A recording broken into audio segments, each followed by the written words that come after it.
একটি ভিডিওকে কেন্দ্র করে আবার আলোচনায় শাহরুখ পুত্র আরিয়ান খান। সামাজিক যোগাযোগ মাধ্যমে ছড়িয়ে পড়া একটি ভিডিওতে তাকে অশালীন অঙ্গভঙ্গি করতে দেখা যায়, যা নিয়ে চলছে তুমুল আলোচনা। কি ঘটেছে?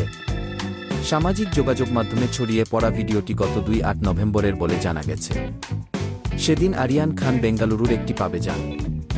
ভিডিওতে দেখা যায়, শুরুতে আরিয়ান হাত নেড়ে উপস্থিত দর্শকদের অভিবাদনের জবাব দিচ্ছেন, কিন্তু কিছুক্ষণ পর তিনি হঠাৎই বীরের দিকে হাত দিয়ে অশালীন অঙ্গভঙ্গি করেন।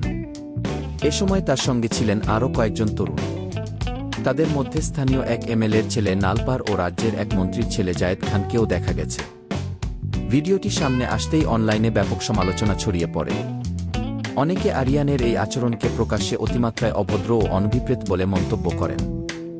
একই সঙ্গে অনেকে প্রশ্ন তোলেন, ঘটনার পরও কি পুলিশ নীরব থাকবে? আর তারকা হওয়ার কারণে কি তাকে আলাদা সুবিধা দেওয়া হচ্ছে? তবে অন্তর্জালে আরিয়ানের আচরণ নিয়ে সমালোচনার ঝড় বয়ে গেলেও এ বিষয়ে এখনও তিনি কোনো প্রতিক্রিয়া জানান। আরিয়ানের অতীত বিতর্ক। 2021 সালের অক্টোবরে আলোচনায় আসেন মাদক মামলায় গ্রেপ্তার হয়ে। গোয়াগামী একটি ক্রুজ পার্টি থেকে তাকে গ্রেপ্তারের পর ভারত জুড়ে তোলপাড় শুরু হয়। কয়েক সপ্তাহ জেল হেফাজতে থাকার পর আরিয়ান জামিন পান। পরে অবশ্য তিনি সব অভিযোগ থেকে মুক্তি পান। সম্প্রতি আরিয়ানের নির্মাতা হিসেবে অভিষেক হয়েছে। নেটফ্লিক্সে তার পরিচালিত প্রথম series the badass of Bollywood মুক্তির পর প্রশংসিত হয়েছে।